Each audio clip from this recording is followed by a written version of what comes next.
คนมันนี่ก็มาพร้อมกับไลฟ์สไตล์ลาวเนาะมันนี่ก็แล้วก็มียังได้เนาะมันนี่ก็มาสลองเนาะทุกคนสลองด้วยยาบุญเส้นเฮ็ดเองสลอง200 คน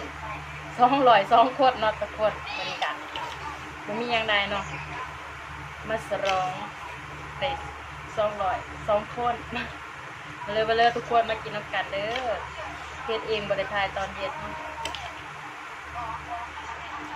ย่ำใส่ลูกชิ้นปลามาเด้อพี่น้องมาสุกแซ่บมื้อนี้เป็นผู้ดีน้อยหนึงใส่ไปทู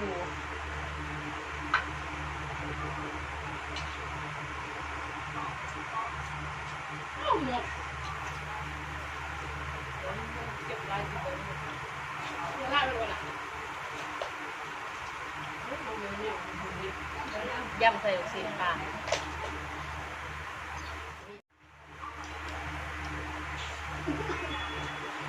บ่มีหมูสับมาพี่น้องแซ่บๆเหมือนกันเฮ็ดเองแจ๊กแซ่บบ่แซ่บ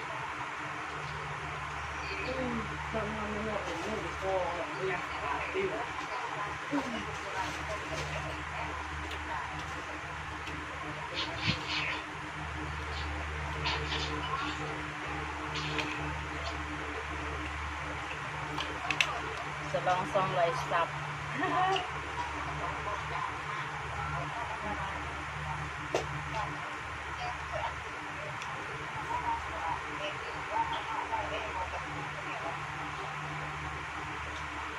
ซุปไรมาเลยพี่น้องแซ่บๆน้ำกัน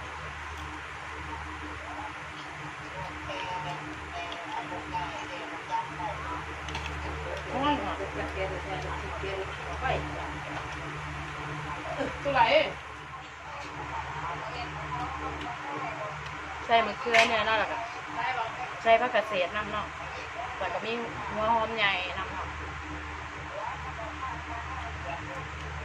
ใครแม่เด่น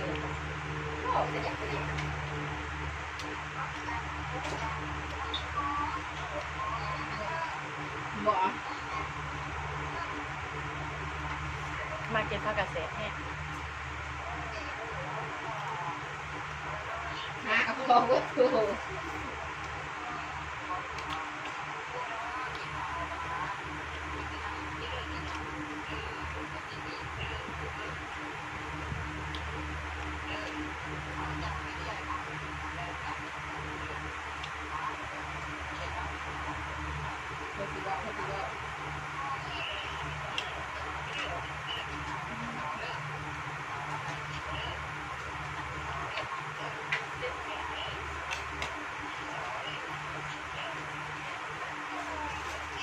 เบอร์พี่น้องผักกระเฉด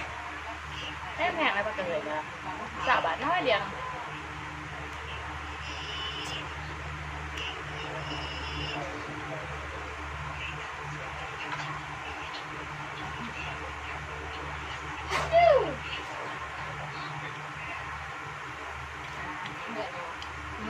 หนาวกินกว่าหมูไก่มัน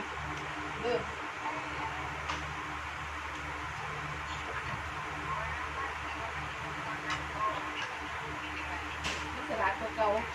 เลือกกับคนกินน้ำกัน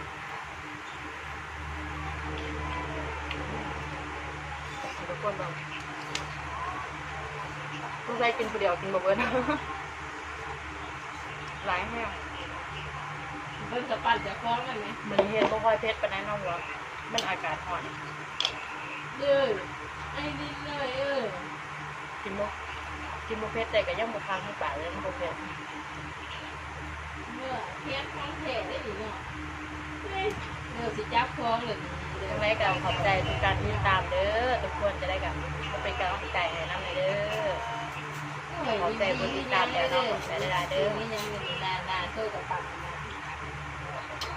จะติดตามกันแบบนี้ตลอดไปเนาะ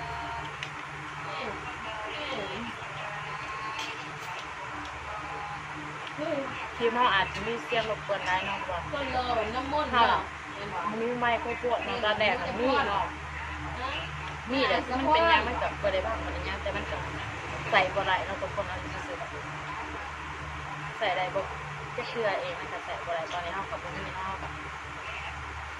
เอาไว้ก่อนเนาะทุกคนเนาะจะได้กันทนเสียงรบกวนไปก่อนเนาะเดี๋ยวเฮา เด้อเด้ออีคนใหญ่อีคนใหญ่ ต้นทุนเฮามันยังน้อยอยู่เนาะทุกคนถ้าเกษตร เนี่ยก็อื่นใส่โมเดลเดียวค้ากับเกค้าสารพัดเนี่ย อัดคลิปสลองคลิปคนเดียว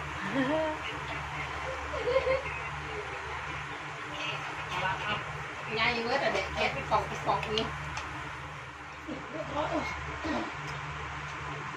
แล้วเดินไป กินกับเกลือเทศแห้ง ต้นกีดื้อไอ้ดินกีดื้อเยอะมากไอ้ดินกีดื้อไอ้ดินกีดื้อว่าอีหาก็จะมากอะไรเลยสตาร์เก็บของ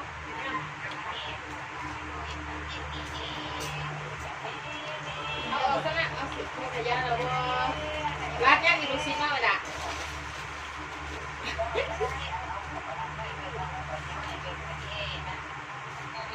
เอาเลย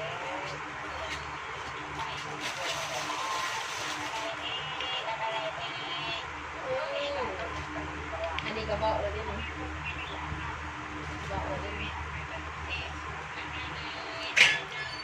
เดินกับปลาใส่กระเป๋า เข้ากินกับหมอทำงานด้วยนะทุกคนว่ามันมีพื้นที่สำนี้เนาะ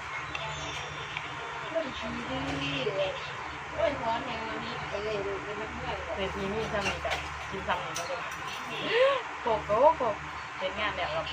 ไม่เห็นกินเลยเนาะอะไรกัน เฮ้ยเฮ็ดนาเฮ็ดตา จากทุกคนไปแล้วเนาะกับโบเบิร์ตเนาะทุกคนกินเนี่ยน่าพาจากทุกคนไปเด้อจะได้รักกับ โตมาไม่ยังมี ขอบใจทุกกำลังใจเนาะที่เขามาคอมเมนต์เขามาติดตามในการมันจะได้กับยุ่งกันตลอดไปเด้อบางวันจะได้มีคลิปใหม่ๆอะไรกันอยากเห็นคลิปไปเที่ยวไปยังเนาะแต่คือว่าเนาะยังไม่ทันได้มียัง ไอ้ดิ เนาะ นเราก็พอวะ ตอนนี้เท่ากับอำลาพาจากทุกคนไปแล้วเด้อทุกคนเด้อจะได้กับขอบใจเนาะ200คนเนาะทุกคนเนาะมันก็มาไปเด้อทุกคนสบายดีแล้วทุกคนบ๊ายบาย เต็มเลยเดี๋ยวพี่จะชุดเลย